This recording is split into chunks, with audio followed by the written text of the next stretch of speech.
भारत युवाओं का देश है। सबसे ज़्यादा युवा भारत में पाए जाते हैं। यह गर्व की बात है, पर यही गर्व युवा महसूस नहीं कर पा रहे। युवाओं से देश की उन्नति होती है, ऐसा कहा जाता था। आज तो युवा अपनी एकजुटता भी दिखा दे तो किसी को फर्क नहीं पड़ता। 1000 पद के लिए जब करोड़ों फॉर्म आते हैं और एक साल में ख़त्म होने वाली एग्ज़ाम तीसरे साल में शुरू हो जाती है। बच्चों को दाढ़ी नहीं आती तब से फॉर्म भरना शुरू करते हैं। बच्चों को दाढ़ी नहीं आती तब से फॉर्म भरना शुरू करते हैं। देखते देखते दाढ़ी भी बढ़कर मजाक उड़ाती है।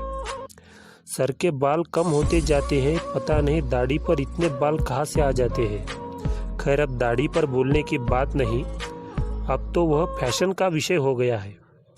जहाँ जिसका फायदा होगा वो दाढ़ी बढ़ा और कटा लेगा। कोई वैकेंसी तो ऐसे निकालते हैं जैसे कीचड़ में फंसा पैर।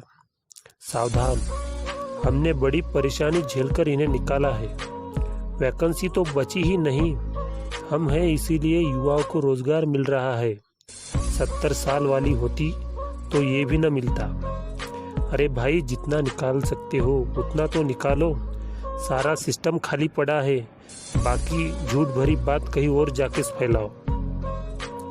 अब तक बच्चों ने इतना पढ़ लिया होगा तुम्हें और तुम्हारे सिलेबस को। सवाल के साथ साथ जवाब भी इन्हें अब पता है। तुम दिखाओ झूठी वादों की टोकरी अपने सर पर ढोते हुए। तुम दिखाओ झूठी वादों की टोकरी अपने सर पर ढोते हुए। हम यही से देखेंगे मदारी को खेलते हुए। भारत डिजिटल इंडिया और मेकिंग इंडिया बन गया हो तो हमें भी बताओ कब उसके लिए भी दिया जलाना है और थाली बजानी है, वो भी ज़रा बताओ। हमें क्या है, जब तक आवाज़ में आवाज़ है तब तक बजाएंगे और फिर थक हार कर कुछ ना कुछ काम कर आत्मनिर्भर बन जाएंगे। वो कहावत है ना, जिसका कोई नहीं उसका खुदा होता है। हमारे मामले में खुदा को हमें खुद ही कहना पड़ेगा। अब हमें हमारा ही देखना पड़ेगा।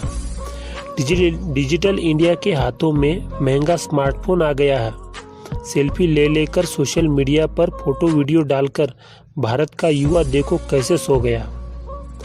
आज देश के बेरोजगार युवाओं आज नहीं जागे तो कल भी सो जाना।